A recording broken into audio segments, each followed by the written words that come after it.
Hi hello ಸ್ನೇಹಿತರೆ, welcome back to my YouTube channel. ಹೇಗಿದ್ದೀರಾ ಎಲ್ಲರೂ? ಐ ಹೋಪ್ ಎಲ್ಲರೂ ಕೂಡ ಚೆನ್ನಾಗಿದ್ದೀರಾ ಅಂತ ಅಂದ್ಕೊಳ್ತಾ ಇವತ್ತಿನ ವಿಡಿಯೋನ ಶುರು ಮಾಡ್ತಾ ಇದ್ದೀನಿ. ಇವತ್ತಿನ ವಿಡಿಯೋ ತಮಗೇನಾದ್ರು ಯೂಸ್ಫುಲ್ ಅಂತ ಅನಿಸಿದ್ರೆ ಪ್ಲೀಸ್ ವಿಡಿಯೋಗೆ ಲೈಕ್ ಮಾಡಿ, ಶೇರ್ ಮಾಡಿ, ಕಮೆಂಟ್ ಮಾಡಿ. ಹಾಗೆ ತಪ್ಪದೆ ನಮ್ಮ ಯೂಟ್ಯೂಬ್ ಚಾನಲ್ನ ಸಬ್ಸ್ಕ್ರೈಬ್ ಮಾಡ್ಕೊಂಡು ಸಪೋರ್ಟ್ ಮಾಡೋದನ್ನು ಮರಿಬೇಡಿ ಸ್ನೇಹಿತರೆ. ಬನ್ನಿ ಹಾಗಾದರೆ ಇವತ್ತಿನ ಈ ಒಂದು ವಿಡಿಯೋನ ಶುರು ಮಾಡೋಣ.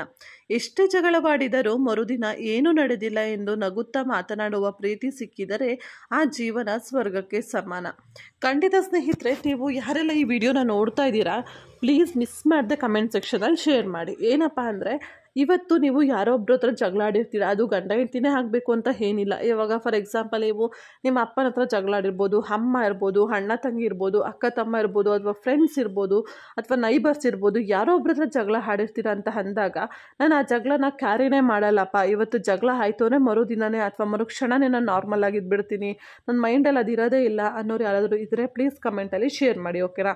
ಯಾಕಪ್ಪ ಈ ವಿಚಾರನ ಹೇಳ್ತಾ ಇದ್ದೀನಿ ಅಂತಂದರೆ, ಪ್ರೆಸೆಂಟ್ಲಿ ಆ ಥರ, ಪ್ರೆಸೆಂಟ್ಲಿ ಅಂತ ಅಲ್ಲ, ತುಂಬ ಒಂದು ಕಾಮನ್ ಥಿಂಗ್ ಇದು ಮನುಷ್ಯನಲ್ಲಿ ಅಂತಲೇ ಹೇಳ್ಬೋದು. ಏನಾದರೆ ಏನಾದ್ರು ಒಂದು ಕೋಪ ಆದಾಗ ನಮಗೆ ಈ ಈಗೋ ಅನ್ನೋದು ಜಾಸ್ತಿ ಇರುತ್ತೆ ಕೋಪದಲ್ಲಿ. ಆ್ಯಕ್ಚುಲಿ ಹೇಳ್ಬೇಕಂತಂದರೆ ಇದು ಎಲ್ಲ ರಿಲೇಷನ್ಶಿಪ್ಪಲ್ಲೂ ಇದ್ದೇ ಇರುತ್ತೆ ಅಂತಲೇ ಹೇಳ್ಬೋದು. ಇವಾಗ ನೀವು ಯಾರೋ ಇಬ್ಬರು ಜಗಳ ಆಡಿರ್ತೀರ ಅಂತ ಅಂದಾಗ ನಿಮ್ಮ ಮೈಂಡಲ್ಲಿ ಇವಾಗ ಜಗಳ ಎಲ್ಲ ಮುಗಿದೋಯ್ತು, ಇವಾಗ ನೆಕ್ಸ್ಟ್ ಮಾತಾಡಬೇಕಲ್ವಾ, ಮಾತಾಡುವಾಗ ಒಂದು ವಿಚಾರ ಅಡ್ಡ ಬರ್ತಾ ಇರುತ್ತೆ. ಅದೇನಂದರೆ ಈಗೋ. ನಾನೇ ಯಾಕೆ ಫಸ್ಟ್ ಮಾತಾಡಿಸ್ಬೇಕು, ಅವರೇ ಬಂದು ಮಾತಾಡಿಸ್ಬೋದಲ್ವಾ? ನಾನೇ ಯಾಕೆ ಮುಂದೆ ಹೋಗಿ ಮಾತಾಡಿಸ್ಬೇಕು, ನಾನೇ ಯಾಕೆ ಕನ್ವಿನ್ಸ್ ಮಾಡಬೇಕು ಅವ್ರನ್ನ, ನಾನೇ ಯಾಕೆ ಫಸ್ಟು ಸಾರಿ ಕೇಳಬೇಕು, ಅವರೇ ಬಂದು ಕೇಳಲಿ ಬಿಡು ಅಂತ ಹೇಳಿ. ಸೊ ನಿಮ್ಮ ಥರನೇ ನಿಮ್ಮ ಆಪೋಸಿಟ್ ಇರುವಂತಹ ವ್ಯಕ್ತಿ ಕೂಡ ಅದೇ ರೀತಿ ಯೋಚನೆ ಮಾಡಿದರೆ ಅಲ್ಲಿಗೆ ನಿಮ್ಮ ಸಂಬಂಧಕ್ಕೆ ಬೆಲೆ ಏನಿದೆ, ಹಾಗೆ ನಿಮ್ಮ ಸಂಬಂಧ ಎಲ್ಲೋಗಿ ಮುಟ್ಟುತ್ತೆ ಅಂತ ಒಮ್ಮೆ ಯೋಚನೆ ಮಾಡಬೇಕು ಅಲ್ವಾ? ಇವಾಗ ನಿಮ್ಮ ಥಾಟ್, ಇವಾಗ ನಿಮ್ಮ ಪ್ರಕಾರ ನೀವು ಸರಿ ಇರ್ತೀರ, ಅವ್ರ ಪ್ರಕಾರ ಅವ್ರು ಸರಿ ಇರ್ತಾರೆ. ಸೊ ಇದೇ ರೀತಿ ಇಬ್ಬರು ಈಗನೂ ಕೂಡ ಜಾಸ್ತಿ ಇದ್ದಾಗ ಆ ರಿಲೇಷನ್ಶಿಪ್ ಅನ್ನೋದು ತುಂಬ ದಿನ ಕಂಟಿನ್ಯೂ ಆಗೋಕ್ಕೆ ಖಂಡಿತ ಸಾಧ್ಯ ಇಲ್ಲ.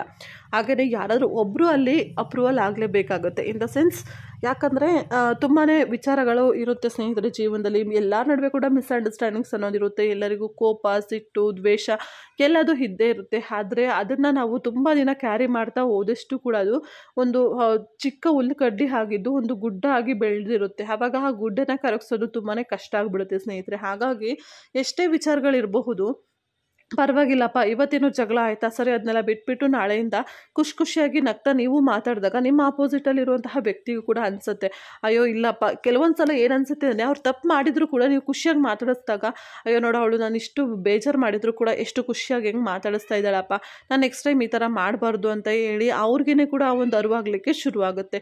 ಇದು ಪ್ರಾಕ್ಟಿಕಲಿ ಖಂಡಿತವಾಗ್ಲೂ ಇದು ವರ್ಕ್ ಆಗುತ್ತೆ ಸ್ನೇಹಿತರೆ. ನೀವು ಬೇಕಾದ್ರೆ ಟ್ರೈ ಮಾಡಿ ನೋಡಬಹುದು.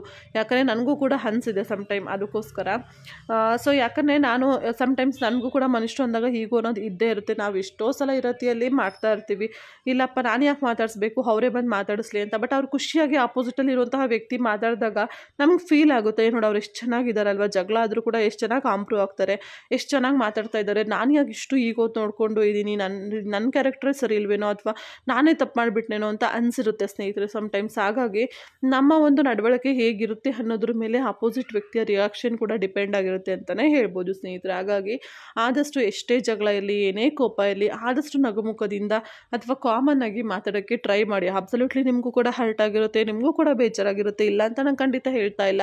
ಬಟ್ ಆದರೆ ಅದೆಲ್ಲದನ್ನು ಕೂಡ ಒಂದು ಮೂಲೆಗೆ ಇಟ್ಬಿಟ್ಟು ಆ ಕ್ಷಣಕ್ಕಾದರೂ ಸ್ವಲ್ಪ ಅರಿತಿರಲಿಕ್ಕೆ ಅಂತ ಟ್ರೈ ಮಾಡಿ, ಸರಿನಾ? ಸೊ ಟ್ರೈ ಮಾಡ್ತಾ ನಿಮ್ಮ ಆಪೋಸಿಟಲ್ಲಿರುವಂತಹ ವ್ಯಕ್ತಿ ಕೂಡ ಅದೇ ರೀತಿಯಲ್ಲಿ ರೆಸ್ಪಾನ್ಸ್ ಮಾಡಿದಾಗ ನಿಮಗಾಗಿದ್ದಂತಹ ನೋವು, ಬೇಜಾರು ಎಲ್ಲನೂ ಕೂಡ ಮರ್ತೋಗುತ್ತೆ.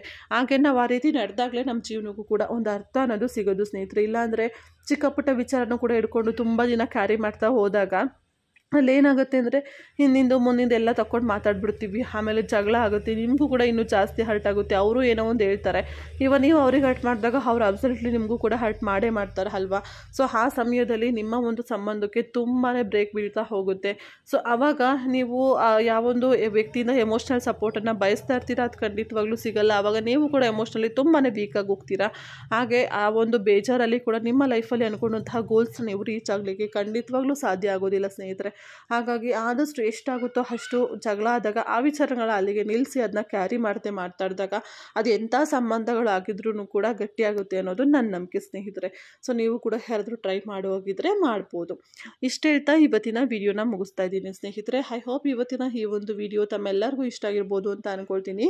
ವಿಡಿಯೋ ಇಷ್ಟ ಆಗಿದ್ದರೆ ಪ್ಲೀಸ್ ಲೈಕ್ ಮಾಡಿ, ಶೇರ್ ಮಾಡಿ, ಕಮೆಂಟ್ ಮಾಡಿ. ಹಾಗೆ ತಪ್ಪದೆ ನಮ್ಮ ಯೂಟ್ಯೂಬ್ ಚಾನಲ್ನ ಸಬ್ಸ್ಕ್ರೈಬ್ ಮಾಡ್ಕೊಂಡು ಸಪೋರ್ಟ್ ಮಾಡೋದನ್ನ ಮರಿಬೇಡಿ ಸ್ನೇಹಿತರೆ. Thank you so much for watching. Take care.